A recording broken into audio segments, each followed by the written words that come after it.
उत्तराखंड में स्टार्टअप शुरू करने वाले कई लोगों को सीएम धामी ने किया देहरादून में सम्मानित। कहा, सरकार लगातार कर रही युवाओं के इनोवेटिव विचारों को प्रोत्साहित।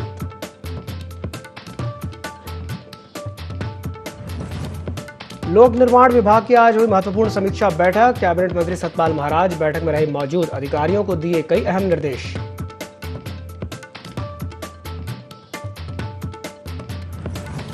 उत्तराखंड में कल से आयोजित होगी राइजिंग उत्तराखंड मेगा एग्जीबिशन। 40 से ज्यादा संस्थान होंगे एग्जीबिशन में शामिल। सीएम धामी करेंगे एग्जीबिशन का शुभारंभ।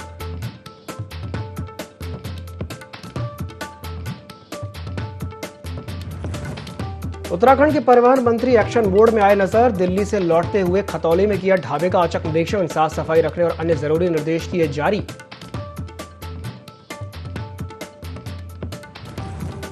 और हरिद्वार में मनसा देवी मार्ग पर दिन दहाड़े ही तेंदुए ने दी दस्तक। क्षेत्र में दहशत का माहौल। दुकानदारों ने आनन फानन में बंद की दुकानें।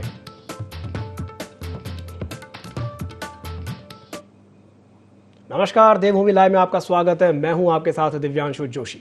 मुख्यमंत्री पुष्कर सिंह धामी ने हरिद्वार स्टार्टअप ग्रैंड चैलेंज कार्यक्रम में शामिल हुए। मुख्यमंत्री ने इस दौरान 10 प्रतिभागियों को सम्मानित भी किया। मुख्यमंत्री ने कार्यक्रम में घोषणा करते हुए कहा कि आइडिया ग्रेड चैलेंज के रूप में दी जाने वाली प्रोत्साहन राशि को 50,000 रुपए से बढ़ाकर 2 लाख, वहीं स्टार्टअप को 1 साल तक किए जाने वाला मासिक भत्ता 10,000 से बढ़ाकर 15,000 रुपए किया जाएगा।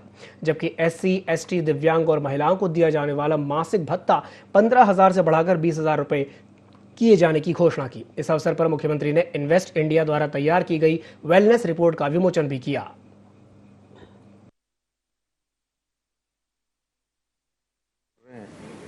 और उनको आज प्रोत्साहन के रूप में हम लोगों ने यहाँ पर सम्मानित भी किया है। वो एक पायदान आगे बढ़े हैं और लीडर की श्रेणी में आ गए हैं। आगे और अच्छा काम करेंगे, जो कि प्रधानमंत्री जी का सपना है आत्मनिर्भर भारत बने। उस आत्मनिर्भर भारत बनाने की कड़ी में स्टार्टअप की बहुत बड़ी भूमिका है और हमारी सरकार भी स्टार्टअप को प्रोत्साहन करने के लिए उसकी जो हमारी नीति है पूरी तरह से उनका सहयोग करके, उनका प्रोत्साहन करके उनको आगे बढ़ाने की है। और जो भी युवा जो भी इस क्षेत्र में आ रहे हैं, हमारे उद्यमी लोग भी उनके सहयोग के लिए आगे आ रहे हैं और हम सबका इस प्रकार से एक संवाद का कार्यक्रम इसको लगातार जारी रखेंगे। उत्तराखंड के परिवहन मंत्री देहरादून लौटते ही एक्शन मोड में नजर आए। दिल्ली से देहरादून लौटे मंत्री चंदन रामदास ने रोडवेज परिवहन के अनुबंधित साक्षी ढाबे का औचक निरीक्षण किया।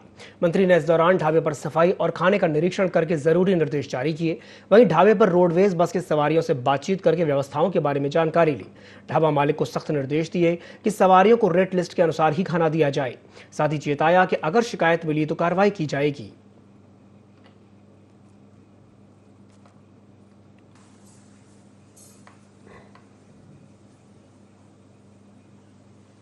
लोक निर्माण विभाग के मंत्री सतपाल महाराज ने बैठक ली, जिसमें उन्होंने सभी अधिकारियों को बारिश के समय सभी संवेदनशील स्थानों पर अलर्ट रहने का आदेश दिया। दुर्घटना वाले क्षेत्रों में सड़कों पर बैरियर और रंबल्स लगाए जा रहे हैं, इससे दुर्घटना में कमी लाई जा सके। इसके साथ ही साथ डेंजर जोन पर JCB तैनात की गई है, जिससे अगर कोई भी रोड बाधित होती है तो उस रोड का संचालन बेहतर तरीके से किया जा सके। और सड़कों पर गड्ढों को समय पर भरने के निर्देश दिए गए, जिससे कि इस दुर्घटना को कम किया जा सके।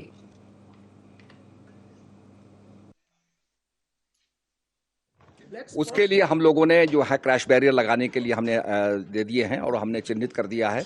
और इसके साथ साथ हमने जो है रंबल्स भी लगाए हैं ताकि लोगों को पता चल जाए कि स्पीड कम करनी है, क्योंकि तेज़ी से गाड़ी को रोक नहीं पाते हैं। गाड़ी जो है क्रैश बैरियर ना होने से गिर जाती है। तो ऐसे स्थानों को हमने चिन्हित करके आदेशित कर दिया है कि वहाँ पर जो है 1.5 महीने की अवधि में, 2 महीने की अवधि में जो है वहाँ पर क्रैश बैरियर्स लगाए जाएं। इसके साथ साथ मैं लोगों से कहूँगा तेज़ ना चलाएं पहाड़ के अंदर और धीमी गति से चलाएं और सजग होकर चलाएं, ये बहुत ज़रूरी है। उत्तराखंड से राज्यसभा सांसद नरेश बंसल ने IND24 principal correspondent Kailash Bisht से खास बातचीत की। क्या कुछ कहा राज्यसभा सांसद नरेश बंसल ने, आइए आपको सुनवाते हैं। राज्यसभा सांसद नरेश बंसल जी इस वक्त हमारे साथ हैं। सर, बहुत बहुत स्वागत है आपका IND24 में। और एक नई पहल अब केंद्र सरकार कर रही है, कल भी आप राइज इन उत्तराखंड को लेकर एक नई पहल कर रहे हैं, क्या कुछ इससे फायदा जो युवा हैं उनको होगा? देखिए, हम चाहते हैं कि 75 वर्ष हम आज़ादी के मना रहे हैं, उसमें जनता के सामने ये जाए कि 75 वर्ष में आज देश कहाँ आकर के खड़ा हुआ है। विशेष रूप से 2014 के बाद देश ने किस प्रकार से आगे बढ़ने की छलांग लगाई है, वो हम विभिन्न विभागों के माध्यम से ला रहे हैं, जिससे सारी जनता भी अवगत हो और विशेष रूप से हमारे नौजवान युवक युवतियाँ उसको देख करके अपना आगे का लक्ष्य तय करें कि वो अपने रोजगार को प्राप्त करते हुए किस प्रकार से देश और समाज की सेवा कर सकते हैं, अपने परिवार का, अपने जिले का, अपने प्रदेश का, देश का नाम रोशन कर सकते हैं। तो इस प्रकार से प्रदर्शनी का आयोजन किया गया है, जिसमें बड़े हमारे जो विभाग है जिन्होंने विश्व के अंदर एक नाम कमाया है, जैसे DRDO है, इसरो है, सर्वे ऑफ इंडिया है, जियोलॉजिकल सर्वे ऑफ इंडिया है, IIP है, ICSR है, ऐसे सब विभाग अपने स्टॉल लगा करके युवक युवतियों को उनकी उपलब्धियां बताएंगे, उनमें क्या आगे के स्कोप है वो बताएंगे। स्टार्टअप्स भी नए आ रहे हैं, क्योंकि आज स्टार्टअप की दुनिया में भारत का नाम है। आज 70,000 से ऊपर स्टार्टअप हमारे 8 वर्षों में हुए हैं, जो पहले केवल 400 थे, और उसमें एक विशेष प्रगति की है। तो इस प्रकार से सारी चीज़ों को ला करके उद्देश्य केवल एक है कि 2025 में 75वां आज़ादी का महोत्सव मना रहे हैं। आगे वाले 2-3 वर्षों में 2025 में जब उत्तराखंड 25 वर्ष का होगा तो वो देश के अग्रणी राज्यों में हो और उसमें इन चीज़ों का योगदान हो। सर, राज्यसभा में आप प्रतिनिधित्व करते हैं उत्तराखंड का, किस तरह की जिम्मेदारियां होती है, किस तरह की आपको लगता है कि जिम्मेदारियों को और भी निर्वहन होना चाहिए? नहीं, प्रयास हमारा ये होता है कि हम अधिक से अधिक केंद्र की योजनाएं प्रदेश के अंदर ला सकें, उसमें प्रदेश के साथ मिल करके बातचीत करके हम इन सब चीज़ों को करते हैं और उसमें सफलता मिल रही है। एक मेरा आखिरी सवाल है कि 100 दिन का कार्यकाल कैसा देखते हैं सरकार? 100 दिन का कार्यकाल यशस्वी कार्यकाल है, जो कहा वो किया। हम नरेश बंसल थे, राज्यसभा सांसद थे, जिनका साफ तौर पर यह कहना था कि उन पर कई अहम जिम्मेदारियां हैं राज्यसभा को लेकर, जिनका निर्वहन वो लगातार करते भी है। और जहां बात 100 दिन के कार्यकाल की है उत्तराखंड सरकार की, तो ये कार्यकाल को पूरी तरीके से सफल मानते हैं। देहरादून से कैमरा पर्सन मयूर उपाध्याय के साथ ND24 के लिए कैलाश बस। कैबिनेट मंत्री डॉक्टर धन सिंह रावत ने विधानसभा के सभागार में श्रीनगर पौड़ी पर्यटन सर्किट की प्रगति समीक्षा को लेकर एक बैठक ली, जिसमें पर्यटन और संस्कृति विभाग के अधिकारी मौजूद रहे। धार्मिक पर्यटन सर्किट को जल्द विकसित करने के लिए अधिकारियों को निर्देश दिए गए। अधिकारियों ने जल्द काम शुरू करने की जानकारी दी। इससे क्षेत्र में धार्मिक और आध्यात्मिक पर्यटन को बढ़ावा मिलेगा, वहीं स्वरोजगार के अवसर भी पैदा होंगे।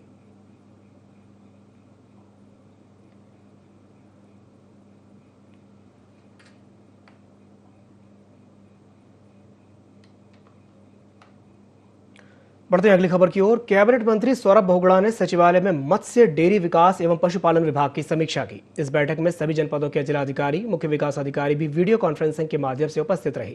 बैठक में कैबिनेट मंत्री सौरभ बहुगुणा ने प्रदेश में व्यावसायिक बकरी पालन हेतु बकरी घाटियां तैयार किए जाने के निर्देश दिए। उन्होंने बकरियों के उत्पादन, परिवहन और विपणन आदि में सुगमता हेतु वर्तमान में चल रही इससे संबंधित सभी योजनाओं के लिए विशेष क्षेत्र चिन्हित करके उस क्षेत्र को बकरी घाटी क्लस्टर के रूप में विकसित करने के भी निर्देश दिए। उन्होंने कहा कि व्यावसायिक बकरी पालन के माध्यम से स्वरोजगार के अवसर सृजित होंगे। आपको बता दें कि इस दौरान उन्होंने डेयरी विकास विभाग के अंतर्गत आंचल के दूध एवं दुग्ध पदार्थों की बिक्री हेतु मिल्क बूथों की स्थापना में तेजी लाने के निर्देश दिए। उन्होंने कहा कि प्रदेश में दुग्ध समितियों के दुग्ध उत्पादकों तकनीकी निवेश सुविधाएं उपलब्ध कराई जाने के उद्देश्य से आंचल दुग्ध उत्पादक सेवा केंद्रों की स्थापना की जाए। उन्होंने समस्त जिलाधिकारियों को जनपदों में आंचल मिल्क बूथ स्थापित किए जाने हेतु सरकारी कार्यालयों एवं शहरी स्थानों में भूमि का चयन करते हुए उपलब्ध कराने के निर्देश दिए। उन्होंने माह सितंबर तक 4 धाम यात्रा मार्गों में उक्त मिल्क बूथ और कैफे को स्थापित करने के भी निर्देश संबंधित अधिकारियों को दिए।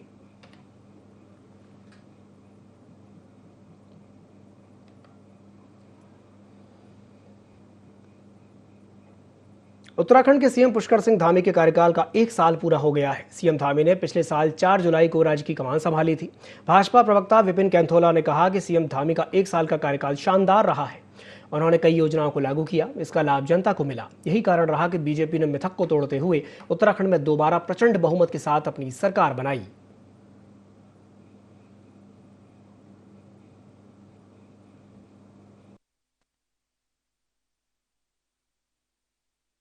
धामी जी का 1 वर्ष का कार्यकाल बतौर मुख्यमंत्री उत्तराखंड में पूर्ण हुआ है। उनको शुभकामनाएं हैं। भारतीय जनता पार्टी के बेहतर सिपाही के रूप में, एक कैप्टन के रूप में उन्होंने उत्तराखंड की बागडोर संभाली और निश्चित रूप से उत्तराखंड के अंदर जो मिथक थे उन मिथकों को तोड़ने में भारतीय जनता पार्टी पुष्कर सिंह धामी जी के नेतृत्व में कामयाब हुई, नरेंद्र मोदी जी के नेतृत्व में कामयाब हुई। और इस 1 वर्ष में हमारी सरकार ने, धामी जी ने कई जन आकांक्षी योजनाओं को लॉन्च किया, कई जन आकांक्षी योजनाओं को बनाया। निश्चित रूप से उसका लाभ उत्तराखंड के लोगों ने लिया, जिसकी बदौलत हम एक बार फिर से उत्तराखंड में प्रचंड बहुमत की सरकार बनाने में कामयाब हुए। मुख्यमंत्री पुष्कर सिंह धामी के कार्यकाल को 1 साल पूरा हो चुका है। इस 1 साल के कार्यकाल को लेकर बीजेपी में खुशी की लहर साफ तौर पर दिखाई दे रही है। बीजेपी प्रवक्ता का साफ तौर पर कहना है कि 600 योजनाएं धरातल पर उतारने का काम मुख्यमंत्री ने बीते 1 साल में किया है, लेकिन आगामी जो कार्यकाल है, इस कार्यकाल में कई ऐसी अहम योजनाएं होंगी जिनको धरातल पर उतारने का काम बीजेपी करेगी। देहरादून से कैमरा पर्सन मयूर उपाध्याय के साथ ND24 के लिए कैलाश बेस्ट। केंद्र सरकार की अग्निवीर योजना को लेकर बीजेपी प्रवक्ता विपिन कैंथोला ने विपक्ष पर जमकर निशाना साधा। उन्होंने कहा कि अग्निवीर योजना महत्वाकांक्षी योजना है, इससे लाखों की तादाद में बच्चों का भविष्य उज्जवल होगा। विपिन कैंथोला ने कहा कि अभी 3000 भर्तियों के लिए 7 लाख से ज्यादा युवाओं ने एयरफोर्स में नौकरी के लिए आवेदन किया है। इससे अंदाजा लगाया जा सकता है कि युवाओं में इस योजना के प्रति कितनी जागरूकता है।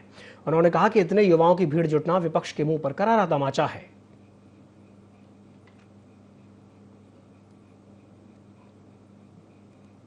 योजना जो है वो देश के युवाओं के भविष्य को देख करके केंद्र सरकार ने बनाई थी और ये सारा जो आंदोलन था, ये आंदोलन हम समझ सकते हैं, हम सब ने देखा है कि ये आंदोलन विपक्षी लोगों ने, विपक्षी दलों ने जिस प्रकार से भड़काया, उनके मुंह में आज करारा तमाचा ये है कि 3000 भर्तियों की सापेक्ष 7.5 लाख युवाओं ने रिकॉर्ड आवेदन इस 3000 पदों के लिए किए हैं। तो जो युवराज सेना का जो सपना था, जो बांटने का सपना था, वो कभी पूरा हो नहीं सकता। ये कितनी भी साजिशें करे विपक्षी दल, इनके मंसूबे कभी कामयाब नहीं होंगे।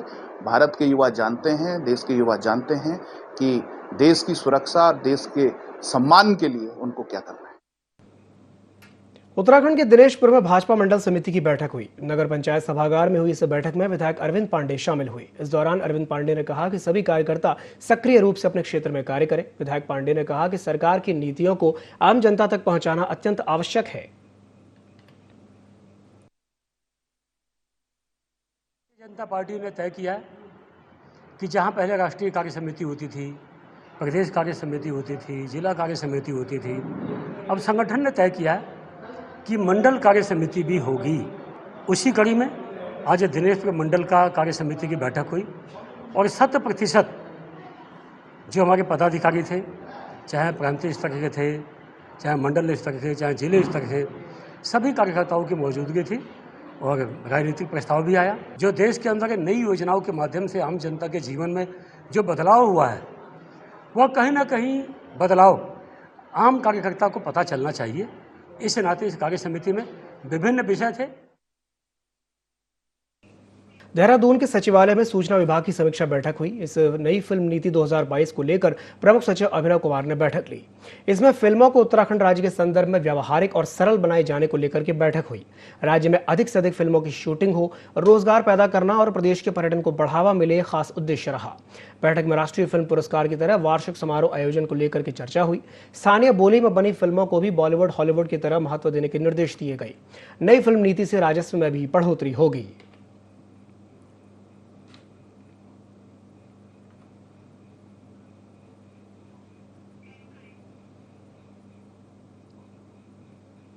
हरिद्वार में 14 जुलाई से कांवड़ यात्रा शुरू होने जा रही है। तैयारियों को लेकर जिलाधिकारी ने शहर के होटल व्यवसायियों और व्यापार मंडलों के पदाधिकारियों के साथ एक अहम बैठक की। पिछली बार की तरह इस बार भी हरिद्वार में लाठी डंडे और त्रिशूल को चलाने के साथ बेचने पर भी पूरी तरह से प्रतिबंध लगाया गया है। कांवड़ मेले में आने वाले श्रद्धालुओं को किसी भी तरह की कोई परेशानी ना हो, इसके निर्देश दिए गए हैं। साथ ही उन्होंने कहा कि ऐतिहासिक मेले को संपन्न कराने की जिम्मेदारी हरिद्वार के प्रत्येक नागरिक की है।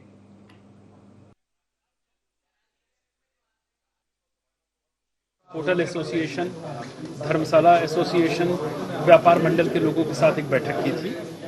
बड़े अच्छे ही माहौल में वार्ता हुई है। 2-3 चीज़ों का हम लोगों द्वारा उनसे अनुरोध किया गया है, उस पर उनकी सहमति भी रही है कि वो जो भी हमारे कांवड़ यात्रा के दौरान लोग आएंगे, एक तो खाने पीने के सामान की रेट लिस्ट उनकी फिक्स होनी चाहिए और साथ ही साथ जो भी उनके धर्मशाला में या होटल में रुकेगा, अनिवार्य रूप से उनके आईडी प्रूफ के बिना उनको रहने की अनुमति नहीं दी जानी चाहिए और उस पर उन्होंने सहमति व्यक्त की है कि नहीं, इसका हम लोग अक्षरशः पालन करेंगे। उत्तराखंड पुलिस को स्मार्ट पुलिसिंग और तकनीकी सुविधाओं से लैस करने के लिए DGP Ashok Kumar police American self balancing scooter Segway को गश्त के लिए पुलिस में शामिल किया है। इससे अब नैनीताल में छोटी गलियों और कम चौड़ाई वाले रास्तों में पुलिस बेहतर गश्त कर पाएगी। इस मौके पर एसएसपी नैनीताल पंकज भट्ट समेत अधिकारी विशेष रूप से मौजूद रहे।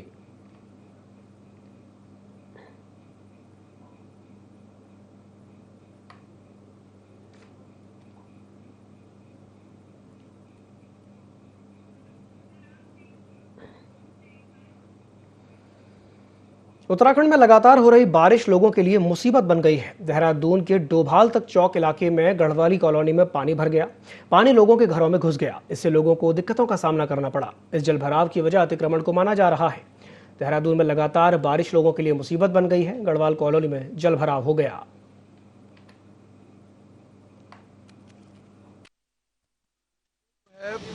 पहली बार जो है इस बार इसका पता लगा कि इसमें जो है पिछले काफ़ी समय से अतिक्रमण चल रहा पीछे से, और इस बार थोड़ा इसमें जो है अतिक्रमण भी हुआ है, इसमें मना नहीं कर सकते। इस बार जो है पानी भर रहा तो हम निकाल रहे हैं, कल से कोशिश कर रहे हैं। लगभग यहाँ पर 20 घरों में जो है इसका प्रभाव पड़ा है और 20 घर इस समय जो है पानी से डूबे हैं।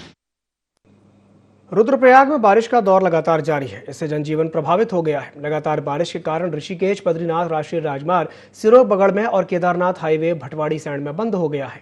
दोनों हाईवे बंद होने से चारधाम यात्रा पर जाने वाले तीर्थयात्रियों की दिक्कतें बढ़ गई हैं। रुद्रप्रयाग में बद्रीनाथ हाईवे का पानी एक स्कूल में घुस गया, जिस कारण स्कूल में अफरा तफरी मच गई और मजबूरन स्कूल को बंद करना पड़ा। जगह जगह जलभराव के हालात हैं।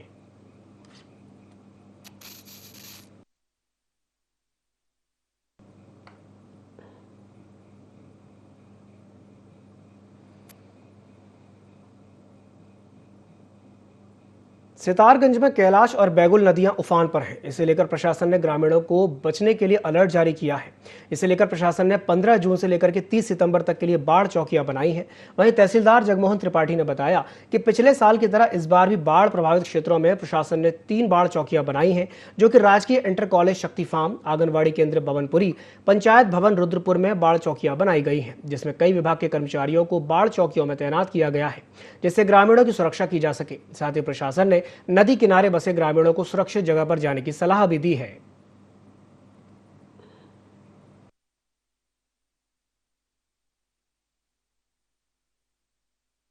हमने विगत वर्षों की भांति इस वर्ष भी जो मानसून सत्र है 15 जून से 30 सितंबर तक के लिए तहसील अंतर्गत 3 बाढ़ चौकियां बनाई गई हैं। परगने के अंतर्गत 5 बाढ़ चौकियां बनाई गई हैं। 3 हमारी सितारगंज में हैं, 2 हमारी नानकमत्ता तहसील में हैं। इन सब के लिए हमने तहसील अंतर्गत एक बाढ़ कंट्रोल रूम की स्थापना की गई है, जो 24x7 खुला रहेगा और जिसमें विभिन्न विभागों के कर्मचारियों को रोस्टर के अनुसार नामित किया गया है। नैनीताल में जोरदार बारिश हुई है। सुबह से ही बादल और घना कोहरा छाया हुआ था, जिसके बाद से क्षेत्र में बारिश की बौछार हुई। वहीं से थोड़ा जनजीवन भी अस्त व्यस्त दिखा। घने कोहरे और बारिश के चलते नैनीताल के 2 ग्रामीण रास्ते फतेहपुर बेलबसानी और भुजिया घाट बंद पड़े हुए हैं।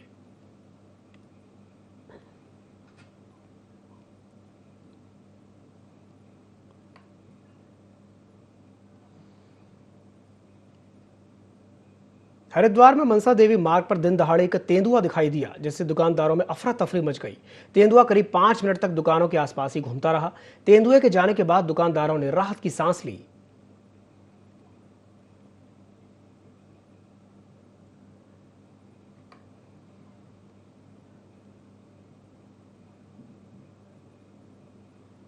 चंपावत के बाराकोट ब्लॉक में हुए तहसील दिवस में ग्रामीण जनप्रतिनिधि अपने क्षेत्रों की समस्याएं लेकर के पहुंचे। डीएम नरेंद्र सिंह भंडारी ने सभी समस्याओं को गंभीरतापूर्वक सुना और कई समस्याओं का मौके पर ही निस्तारण किया। इस दौरान ग्रामीणों ने पेयजल, शिक्षा, चिकित्सा, सड़क, आपदा से संबंधित समस्याएं रखी। वहीं डीएम भंडारी ने बाराकोट चिकित्सालय का निरीक्षण भी किया और सीएमओ को चिकित्सा व्यवस्था सुधारने के निर्देश दिए। साथ ही साथ एसओ को बाराकोट क्षेत्र में रात्रि गश्त करने के भी आदेश डीएम भंडारी ने दिए।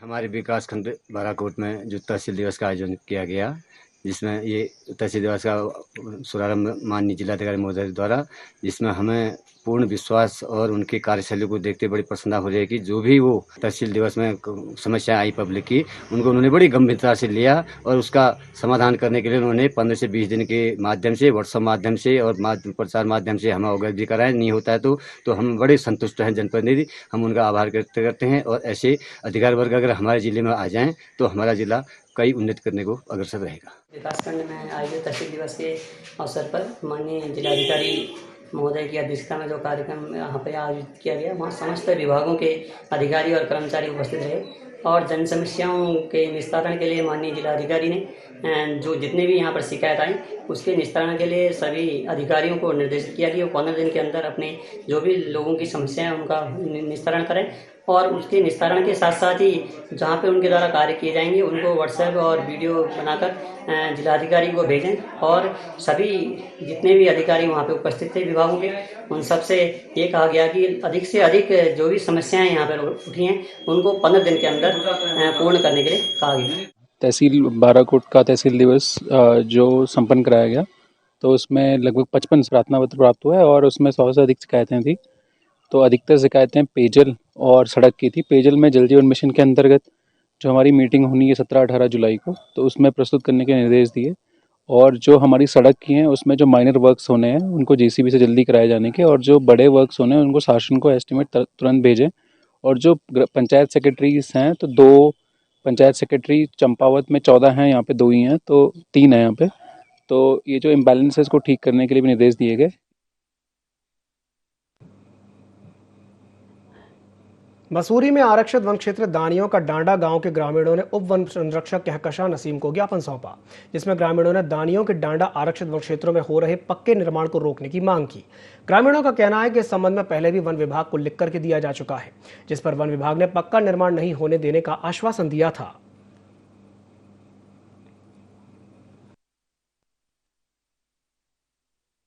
उसमें गांव वालों की और वन विभाग की मिलीजुली ज़मीन है, और इसकी सूचना जो है पहले ही हमने वन विभाग को, पीडब्ल्यूडी को, नगर निगम को, रेवेन्यू को, सबको दी हुई है। तो आज से 2 महीने पहले वन विभाग को भी इसकी सूचना दी थी कि आपकी जो रिजर्व फॉरेस्ट की ज़मीन उसमें है। तो उसके बाद ये वन विभाग ने जो है अपनी ज़मीन के डिमार्केशन के लिए रेवेन्यू को लिख दिया है, लेकिन लिखने के बाद भी करीब 2 महीने हो गए हैं, आज तक उसका डिमार्केशन नहीं हुआ। लोहाघाट में व्यापारी नगर पालिका अध्यक्ष गोविंद वर्मा ने व्यापारियों की एक बैठक ली, जिसमें यातायात व्यवस्था को लेकर के चर्चा की गई। वाहनों को लोडिंग अनलोडिंग की सुविधा न मिलने से व्यापारी भड़के हुए हैं। बैठक के बाद व्यापारियों ने थाने में एसओ जसवीर सिंह चौहान से भी मुलाकात की, यातायात कर्मियों पर बुरे व्यवहार के आरोप लगाए और कहा कि लोडिंग अनलोडिंग की सुविधा न मिलने से व्यापार पर बुरा असर पड़ा है, जिस पर एसओ ने तत्काल उनकी समस्या हल करने का आश्वासन दिया।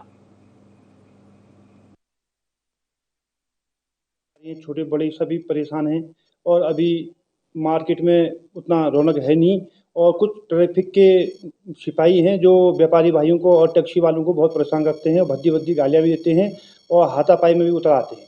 इसको लेकर व्यापारी बहुत परेशान थे। उन व्यापारी भाइयों को साथ लेकर के थाने में एसओ साहब का घेराव किया गया और उनसे कहा गया कि ऐसे लोगों को चिन्हित कर करके इनको यहाँ से बाहर कर दिया जाए। साथ ही साथ सत्यापन किया जाए कि नगर में बाहरी व्यक्ति कौन कौन आ रहे हैं, क्या आ रहे हैं।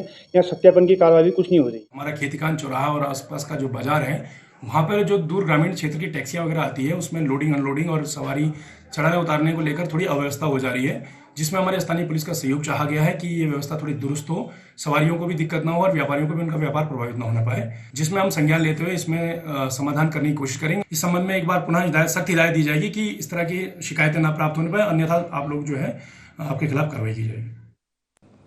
मसूरी में अतिक्रमणकारियों के हौसले बुलंद हैं। हालात ये हैं कि शासकीय भूमि पर अतिक्रमण किया जा रहा है। नगर पालिका परिषद की टीम अतिक्रमण हटाने के लिए पुराने टिहरी बस स्टैंड पर पहुंची थी, जहां लोगों ने टीम का विरोध किया, जिसके बाद नगर पालिका की टीम को बैरंग ही वापस लौटना पड़ा। तरह से जहाँ तक मैं किसी की बात में नहीं जाती, नगर पालिका अगर अपने प्रति इतनी जागरूक है कि अतिक्रमण हो रहा है तो पूरे शहर में एक लिस्ट बनाए, देखें वहाँ पर कहाँ पर क्या हो रहा है। लेकिन पता नहीं, कहीं तो रात रात होटल खड़े हो जा रहे हैं, रात रात दुकानें खड़ी हो जा रही, कहीं जो बेचारा अपना घर कैसे गुजर बसर कर रहा है उन लोगों के पीछे पड़े। तो मैं जहाँ तक बोलती हूँ कि अन्याय जो होगा वो किसी के साथ नहीं होना चाहिए, सभी के साथ न्याय स्वरूप देखें और एक लिस्ट जारी करें। और आप अतिक्रमण देखें कि आप मालिक हैं, नगर पालिका के ईओ हैं, जो भी हैं वो देखें नगर कहाँ पर अतिक्रमण हुआ है, ये आप देखें। जहाँ तक लड़ाई है इन लोगों को ही, मुझे लग रहा है पूरे शहर में मुझे लग रहा है 2 ही लोगों को ज़्यादा दिखाई जा रहा है, या तो कोई इनके ऊपर प्रेशराइज है, क्या है इनके ऊपर कोई दबाव है, जो जिस तरह से ये इनको खाली करवाने में लगातार लगे हुए हैं। हमारा ये कहना है कि हम एक तरफ से अतिक्रमण को हटाएंगे और इन लोगों को हमने वो कर दिया, समय दे दिया है कि ये 1 हफ्ते के अंदर अपना हटा दें, अन्यथा हमें मजबूर होने के सारे लोगों का अतिक्रमण हटाना पड़ेगा। एक तरफ से हटाएंगे, किसी के साथ अन्याय नहीं करेंगे, भेदभाव नहीं करेंगे, सबके लिए एक समान। बकरीद को लेकर लाल कुआं कोतवाली परिसर में अमन कमेटी की एक बैठक आयोजित की गई, जिसमें उपाधीक्षक शांतनु पाराशर मौजूद रहे। बैठक में शांतनु पाराशर ने कहा कि ईद उल जुहा पर्व पर रोशन मस्जिद में ईद की नमाज सुबह 7:30 बजे शुरू होगी, वहीं जामा मस्जिद वार्ड नंबर 4 में ईद की नमाज सुबह 8 बजे शुरू होगी। लाउड स्पीकर का प्रयोग प्रतिबंधित रहेगा। इसके साथ ही शांतनु पाराशर ने विद्युत आपूर्ति और जल आपूर्ति सुचारू रूप से रहे, इसके लिए संबंधित विभाग के अधिकारियों को निर्देश दिए। मनाया जाने वाला है, जिस संबंध में हमारी अमन कमेटी की मीटिंग लाल कुआं क्षेत्र की ली गई। इसमें जो यहाँ के संभ्रांत व्यक्ति हैं तथा धर्मगुरु हैं, इनको बुलाया गया। इसमें ईद से संबंधित जो भी हमारे न्यायालय संबंधित निर्देश हैं तथा शासन संबंधित जो निर्देश हैं तथा पूर्व में जो हमारी व्यवस्था रही है उस संबंध में उनको अवगत कराया गया है तथा जो व्यवस्था संबंधित उनकी परेशानियाँ थी या जो सुझाव थे उनको संबंधित विभाग, जिसमें नगर पंचायत, जल और बिजली, तो इन विभागों को बताया गया। प्रशासन भी इस मीटिंग में मौजूद था। तो इस संबंध में सुनिश्चित किया जाएगा कि जो त्यौहार है जैसा रूल्स के हिसाब से तथा और सुख शांति और अच्छे से मनाया जाए, जिससे किसी और धर्म विशेष और किसी जाति विशेष को परेशानी ना आए। कुर्बानी का जो वो करना है, कैसे करना है, जो प्रोसीजर है उसका फिक्स किया गया है कि ये बिल्कुल पर्दे में होना चाहिए, एक चिन्हित स्थान पे होना चाहिए। चिन्हित स्थान पहले से जो चिन्हित रहे हैं वही रहेंगे, उन्हीं में कुर्बानी की जाएगी। बुलेटिन में फिलहाल के लिए इतना ही। दीजिए इजाजत। नमस्कार।